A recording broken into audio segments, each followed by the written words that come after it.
効きが悪いっていうのは、ガスだけが全てではないので、ガスが原因っていうだけではないので。皆さん、イコってますか？イコってますか？皆さん、イコってますか？はい、どうも皆さん、こんにちは。マメックスです。今日も、イコってますか？はい。イコってますか？はい。僕も9月ですけども、まだまだちょっとね、暑いというか、暑いですし、やっぱりこの、外の気温がある程度下がってきても、車乗ったら割と暑かったりとかっていうことがあるんで、エアコンね、クーラーつけるっていうのは割と10月終わりとか11月とかでつけたりすることってあると思うんですけど、その年のこの気温のどんな感じかっていうのもよりますけど、結構夏は終わっても10月、11月までね、クーラーつけるっていうことはあったりすると思いますんで。で、今日は、ちょっとやっぱこの時期っていうのは、クーラー、エアコンが効けへんとかいう話っていうのは結構あったりするんですけど、ちょっと今日はクーラーが効かない、原因というか、詳細は車屋さんなりで見てもらったら、で、修理してもらうっていう感じになると思うんですけど、パッと見て大体おおよその予測を立てるというか、それで大体どんな感じの、ある程度予測がつくと修理代どれぐらいかかるやろとかっていう感じも、なんとなく分かったりもすると思うんで、分かったところでなんですけど、ちょっとそういうね、原因がいろいろあるんですよっていうことを知ってもらって、これやったら簡単に治りそうやなとか、ガス入れたらいけそうやなとか、だけでもちょっとわかるんじゃないかなと。超初歩的な簡単な話なんですけど、一応お伝えしておこうかなと思います。で、ガスがないっていうので、結構電話かかってきたりとかして、クーラー効けへんねんけどっていう、いろいろ前置きがあったり、もういきなりちょっとガス入れてよ、効き悪いからって言われたりすることもあったりするんですけども、クーラーの、効きが悪いっていうのは、ガスだけが全てではないので、ガスが原因っていうだけではないので、ガスを入れたら効くというものでもないですし、で、クーラーのガスって規定量が決まってるんで、だいたいボンネット上げて、ラジエーターの上らへんとか、前らへんにクーラーガス規定量って貼ってたり、ボンネットの裏側に貼ってる場合もあるのかな。そんな感じで、クーラーガスの規定量っていうのは必ず書いてるんで、その規定量何グラム、プラスマイナス、30とかそんな感じで、書いてたりするんですよね。なので、その範囲に入ってたら、正常に他の器官がちゃんとしてれば一番効きますよという、量ですね。なので、もちろん減ってたらそれが効きが悪くなるんですけど、逆にこれ多すぎても、効かないんですね。なので、クーラーガスっていうのは基本的に入れれば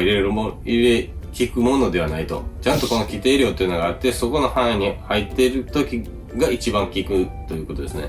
なので、入れすぎは逆にちょっと危険やったりもするんで、クーラーって低圧と高圧っていうのがあって、やったら、だんだんやっぱり圧が上がってくると高圧がどんどん上がっていって、で、基本的には高圧が上がりすぎるとそれをカットするっていう機能、それで、エアコンのコンプレッサーの周りを一回止めたりとか、そういう風なのが自動的にサイクルでできるようになってるんですけども、なので、一応高圧上がりすぎるとカットが入るんですけど、例えばこれが仮に高圧カットが潰れてたりとかして、高圧がボワーって上がって、もうエンドレスに上がってしまうと、バーンってね、破裂するとかいう可能性もなくはないと思うんで、クーラーガスっていうのは入れたら入れただけ効くものではないということだけ知っといてもらえたらなと思います。で、あともう一つ言うと、クーラーガスっていうのは基本的には減りません。減らないので、毎年足すとか、そういうものではないと。基本的にはもう減るものではないということですね。減ってるということは何かしらどっかから漏れがあるということなので、減ってる場合にはそういうことですね。何かしらの言われたらどっかが不具合があるということなので。で、よくね、ガススタとかかな、用品店とかあるのかな、ガスをリフレッシュしませんかみたいなってあったりすると思うんですけど、で、クーラーのガスを、入れ替えたら効きが良くなりますよとかいうことを言われたりすることがあるかもしれないんですけど、基本的にそういうことはありません。ガスを新しくしたら効きが良くなるとか、そういうことは全くないですね。ガスは別に、真空の中であるので劣化するものでもないですし、ただその気管の中でやっぱりどうしても、真空とはいえ多少のこの何かしらの詰まりというか、何かしらのその経路をこのガスを通る何かしらの妨げになることっていうのが出てくる可能性というのはやっぱりあるんですね。例えばそのコンプレッサーもこのガスを圧縮するためにこう回ってるんで、で、それが言ったら、ベアリングなり何なりでこの回ってて、で、コンプレッサーの中にもそういう器官があるわけですよね。なのでそういうのの、多少この金属の切り子であったりとか、多少のそういう内部での発生するゴミというか、そういうのはある可能性があるので、当初よりもやっぱり効きが悪くなるっていうことはあり得るんですね。コンプレッサーが下手ってきたりとか、経年でやっぱりちょっと性能が落ちてきたりとかっていうこともあったりとか、いろんな原因でちょっと効きが悪くなってはくるもんなんですけども、多少は。なんですけど、基本的にクーラーガスを入れ替えるなら全部この洗浄をしてやらんと、その経路を全部もう綺麗に、してやらんと、意味がないですよということですね。それで初めて何かしらのこの効きが悪くなる可能性としてはあるんですけども、ただ単にどこも機関的に不具合がなくて、問題がないのに、ガスを単純に入れ替えてリフレッシュしたら効きますよっていうのは違うので、そこは注意してもらえたらいいかなと思います。はい。たまにやっぱりね、営業文句的にそういうのを言わせるとかいう仕組みになってるところもあったりすると思うんで、そうなると全然知らんね、何も知らんバイトの子が、クーラーガスリフレッシュどうですか？効き良くなりますよとか言われて、やっぱそれは何も知らん人は、そうなんや、じゃあやってもらおうかなっていうことにもなってしまうと思うんで、基本的にそういうクーラーガスを入れ替えたら効くということはないということを、知っておいてもらった方がいいかなと思います。はい。簡単にそういうガスのことに関してはそういうお話で、あとはただクーラーが効かないって言ってもいろんな原因があるので、その辺を構成されてる部品がこういうものがあってっていうので、ちょっと簡単に知ってもらえたらなと思いますんで、ちょっと外に、実際の車を見てみたいと思います。はい。はい。じゃあ、ちょっと、実際の車で見ていきたいと思います。これは日産のモコっていうやつですね。ちょっと古い車なんですけども、構造としては、古いでも新しくても変わらないんで、ちょっと見ていきたいと思います。で、まずここのベルトかかってるところですね。わかるかな？この奥の、めっちゃ見にくい。この奥の、これですね。こいつ。ベルトかかってるんですけど、これが、コンプレッサーってやつですね。これが、エアコンのサイクルを回すための最重要部品ですね。こいつが回ってないと、まず根本的に何も効きませんよということですね。はい。で、このコンプレッサーが、このベルトの外側に、後でちょっと一回見てみようと思うんですけど、見えるかちょっとわからないんですけど、この外側ですね、こっち側、この、外側にマグネットクラッチっていうのがついてて、で、これが、ひっついたり離れたりで、これ、オンにするところがひっついて、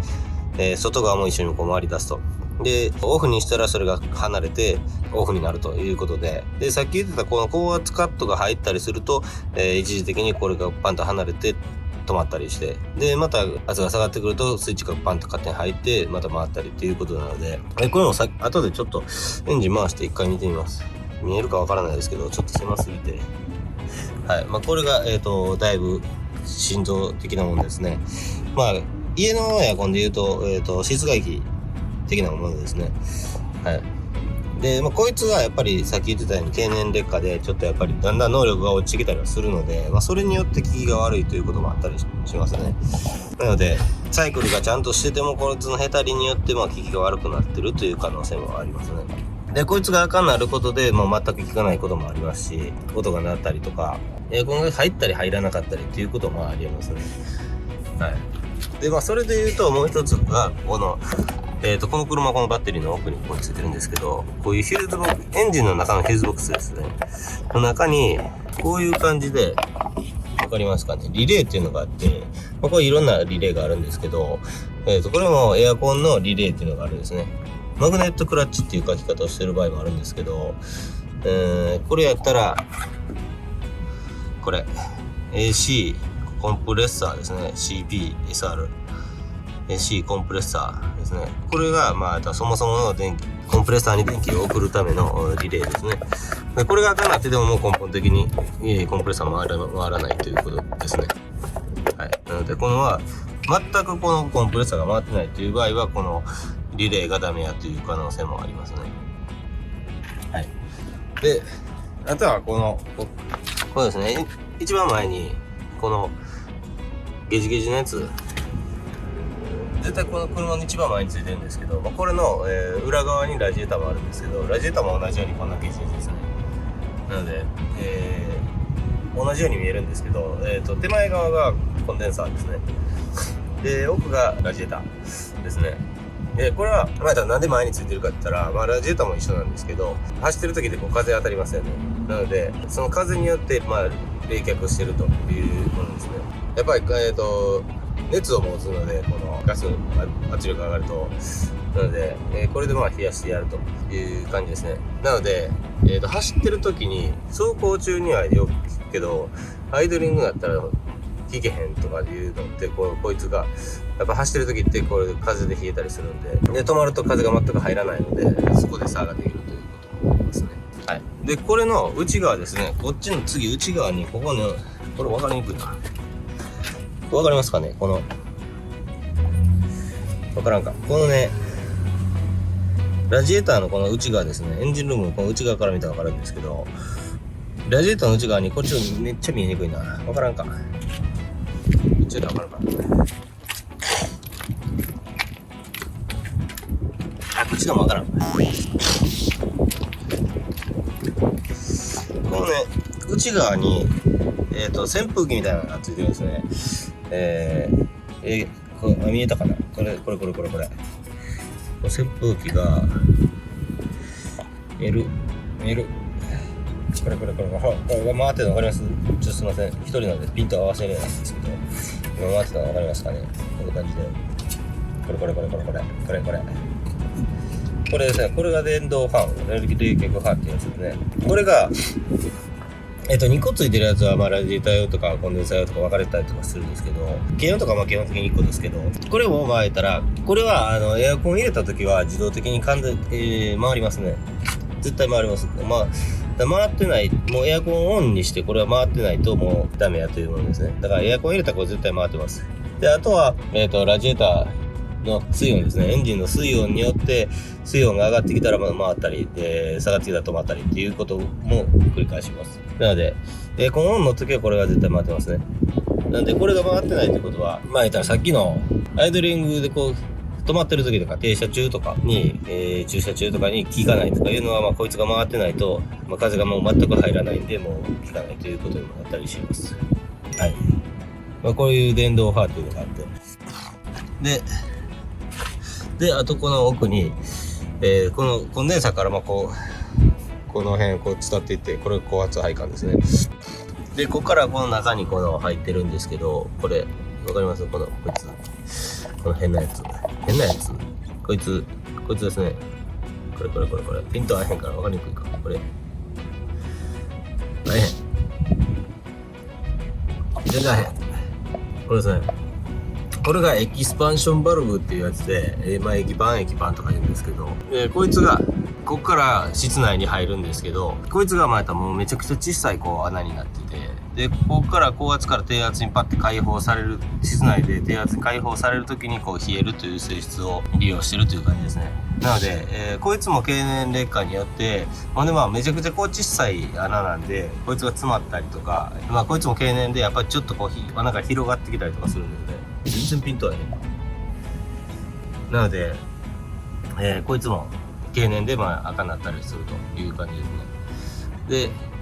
で、ちょっと見えにくいかもしれへんね。見えへんか。さっきのね、このコンデンサーの横とかに、ちょっと見えるかな。なんかね、筒みたいなのがついてたりするんですけど、そいつが、リキッドタンクっていうやつで、呼び方他にもあったりするんですけど、そいつの中でちょっとゴミを回収したりとか、いう感じにもなってたりします。はい。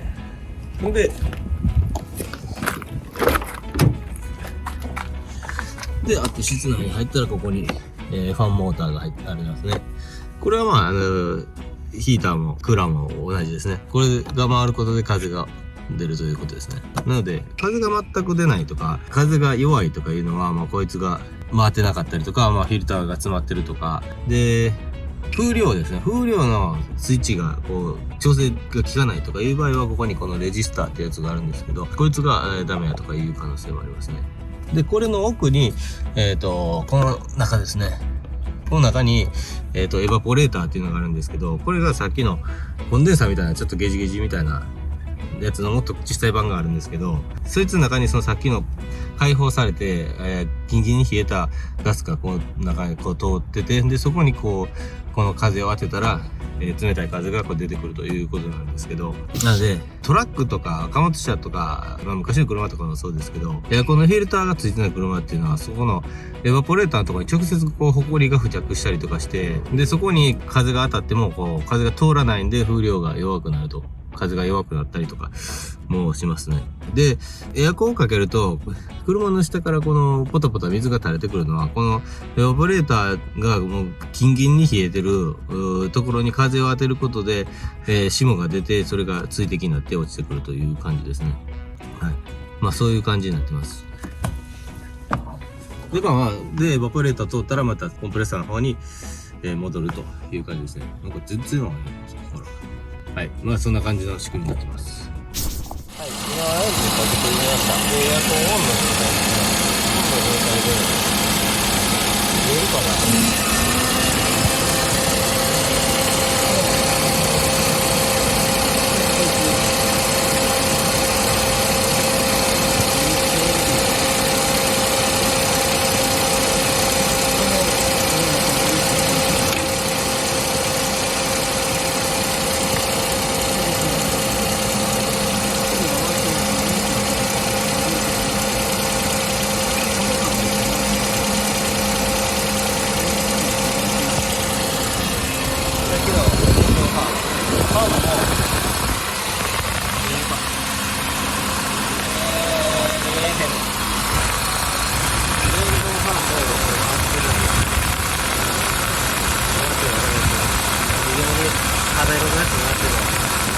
で、今これ、エアコン切りました。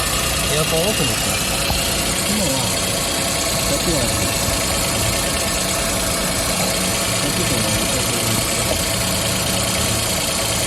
これ、ベルト回ってるけど、そこがもう止まってるの分かります？こんな感じになりますね。いや、エアコンオフの時はこれが止まってると。なので、この先でこう使ってやると、これがこんな感じで止まったりとかするんですけど、これがエアコンオフにしてるのに全くもうずーっと止まってるとかいう場合は、コンプレッサーが完璧に回ってくるので、電気をつけないとエアコンが止まったりする。コンプレッサーがなかったという場合なんですけど、何かしらのこの問題が出たということですね。これが回ってないと、だからもう全くつかないですね。で、どっちもさっきのブラシで回りましたの周りで変われないんですけど、扇風機が全く回ってないですね。ちょっと離れるようになりました。扇風機が回ってないという形で、これはオンにしたらもう回るという感じで、だから目に見える情報としては、この扇風機が回ってるかというのと、このコンプレッサーのこの外側が一緒に回ってるか一緒に回ってないかっていう、この2点をそういう感じですね。はい。そんな感じで、ユーザーさんが目に見えて見れるところっていうと、そのコンプレッサーがオン、オフ、どうなってるかとか、電動ファンが回ってるかとかいうぐらいなんですけども、それだけでも分かると、電動ファンが回ってない場合は電動ファン自体か、リレーか。コンプレッサーが回ってない場合はリレーがあかんか、コンプレッサーあかんかとか、その辺のあれにはなってくるんで、リレーだけあかん場合とね、そのコンプレッサーあかん場合っていうのは、費用とか大きく変わってくるんですけど、そういう感じで、聞けへんときは一回その辺を見てもらったらいいかなと思います。結局ね、その、ユーザーの方が自分で直すわけじゃないので、結局はね、とか車屋さん入れて、修理してもらってっていう感じにはなるんで、分かったところでの話かもしれないですけど、で、電動ファンっていうのは、さっきも言ってたように、ラジエーターと兼ねてるんで、なので、電動ファン自体がこう回らなくなると、そこが故障すると、オーバーヒートもするんで、水温が上がってきた時に、エンジンのこのラジエーターの、冷却水が回ってき、温度が上がってきた時に、電動ファンが回らないと冷却できないんで、それがオーバーヒートにつながると。なので、エアコンが効かない時にオーバーヒートもするとか、それが連動して発生する場合は、電動ファンが回ってないという可能性が高いですね。ということがあったり、基本的にはこの経路は別なんですけど、ヒーターっていうのはそのエンジンの冷却水で、の温度を利用してあれしてるんで、で、クーラーはクーラーのそのガスの経路があって、で基本的にはこう別々のものなんですけど、電動ファンに関しては両方兼ねてたりするんで、それが赤になると両方に不具合が発生するということにもなったりしてます。はい。という感じで、基本的ななんかその考え方というか、細かいことを言い出すと、もっといろんなあれがあるんですけど、簡単なところとして、知っといてもらったらいいんじゃないかなという程度の話ではあるんですけども、はい。一応その車のエアコンの経路はそんな感じになってます。なので、その辺からちょっと、もしね、効きが悪いとか思った方は、なんかその辺から想像してみてもらってもいいんじゃないかなと思います。はい。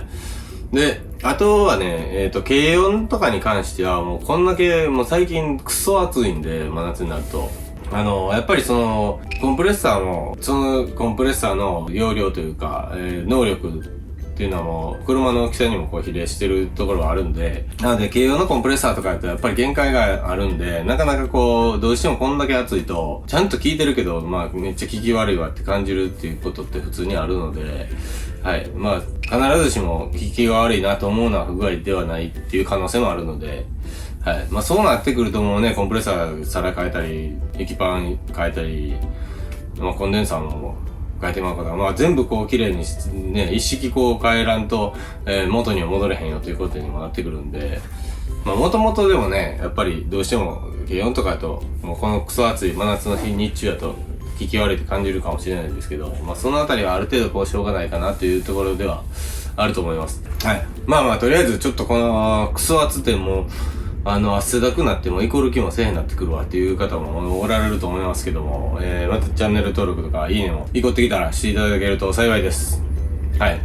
ちょっとね、僕ぐらいおっさんになってくると、やっぱりこう汗の匂いとかね、体臭、加齢臭とかがこう出てきやすいので、誰でもやっぱりそうやって臭く思われるのもやっぱりね、嫌な人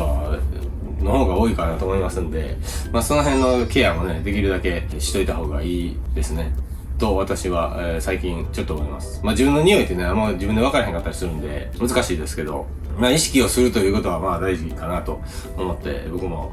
ちょっとは気をつけております。はい。という感じで、最後はしょうもない話もありましたけども、この辺で終わります。どうもありがとうございました。